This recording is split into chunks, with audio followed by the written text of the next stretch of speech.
The morning it all started, I wasn't sipping coffee on my porch like I usually did, watching the sun ease its way over the trees. No, that day, the sunrise was drowned out by the metallic grind of heavy machinery. Not the occasional buzz of a neighbor's lawnmower, not the distant hum of traffic, but a raw, rattling roar that shook the glass in my windows. I froze for a second, because in my gut I already knew this wasn't normal maintenance. This was war. I slipped to the front window, careful not to yank the blinds. I'd learned my lesson after months of surprise inspections, clipboard warriors from the HOA popping up like clockwork. Instead, I peered through the slit I'd left in the privacy film, and what I saw made the hair on my arms rise. 3 men in neon safety vests were circling my yard with a mini excavator, carving a trench deep and wide around the border of my property, like they were building a moat around a castle they wanted to trap inside. For 2 years, I'd been butting heads with the neighborhood association, especially with their chairman, a man named Curtis Lang. Curtis had the charm of a car salesman and the spite of a dictator who couldn't stand losing. He'd fined me for installing solar panels the state gave incentives for, mind you, and called my drought-resistant landscaping weeds. Every time I didn't just roll over. I filed claims, went to hearings, won, and forced the board to rewrite their outdated bylaws. Curtis hated me for it. And now, watching that trench snake its way around my lot line, I knew this wasn't about drainage or safety. This was Curtis's revenge. I stepped outside, the diesel stench hitting me in the face. The foreman, Frank, tried to plaster on a friendly grin. "Morning, Mr. Blake," he shouted. "We're just doing some drainage remediation." I walked right up to the trench, looked down at the 3-foot scar cutting through my lawn, and said evenly, "Frank, this is 2 inches from my water line. This isn't remediation. It's entrapment. Where's the notice? Where's the permit?"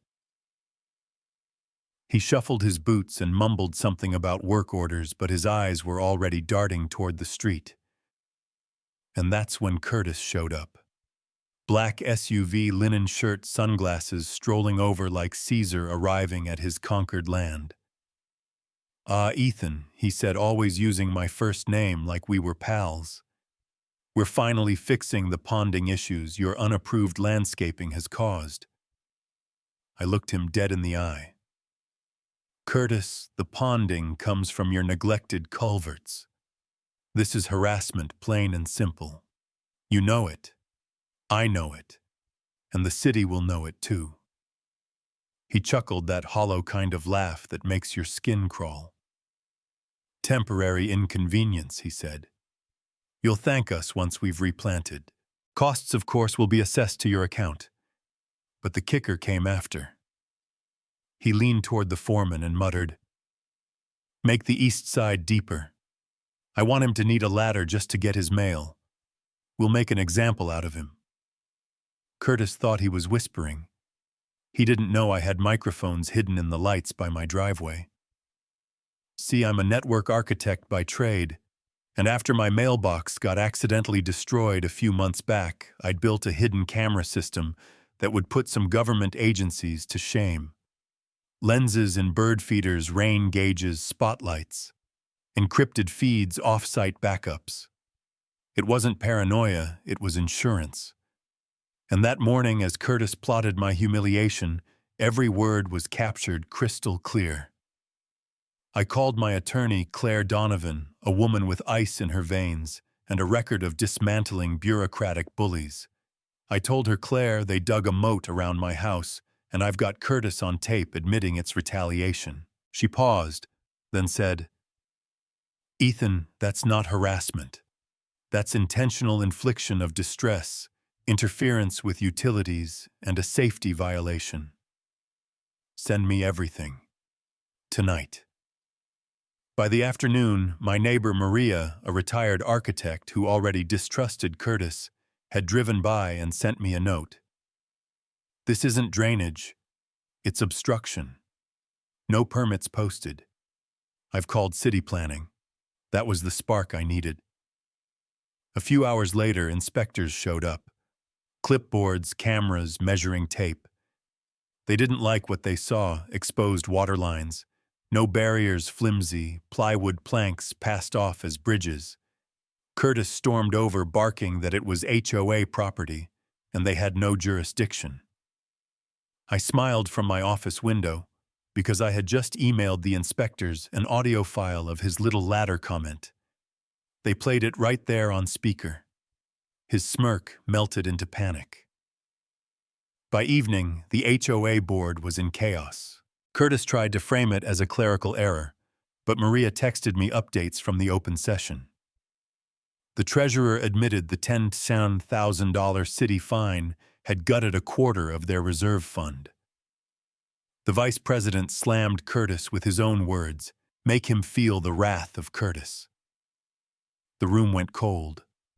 For once, the board wasn't afraid of me, they were afraid of him. But Curtis wasn't done. That night, close to midnight, my cameras lit up with motion alerts. There he was, sneaking back in dark clothes, carrying a little spade. He ripped down caution tape, smashed utility markers with a rock, and stomped dirt back into the trench, like a vandal, his face twisted with rage. When he kicked the plywood bridge until it collapsed, isolating my driveway completely, I called the police. Minutes later, patrol cars screeched up, lights flooding him as he stood there, rock still in his hand. They cuffed him on the spot. The next morning, the board had no choice. They apologized, hired a real contractor, and started restoring my property at their expense. Claire filed civil suits against Curtis personally, not just the HOA. By the end of it, Curtis had lost his position, his savings, and his reputation. He sold his house and disappeared from the neighborhood. And me, I got my yard back, my peace back, and the strangest sort of respect from neighbors who used to avoid me at block parties. Here's the thing: I never raised my voice, never threw a punch, never stepped into their trench. I just let the truth do the heavy lifting. Hidden cameras, patience, and a little bit of nerve, that's what buried Curtis in the end. But let me ask you, was I right to fight fire with fire, to record every move and use it against him? Or did I cross a line myself by turning my home into a fortress of surveillance? Would you have handled it differently if your own HOA tried to dig you into a corner? Drop a comment below. Let me know where you stand, and if you've ever had to deal with a neighbor or a board this vindictive. And if you believe in standing your ground against bullies, hit that like and share this story, because trust me, these battles are happening everywhere.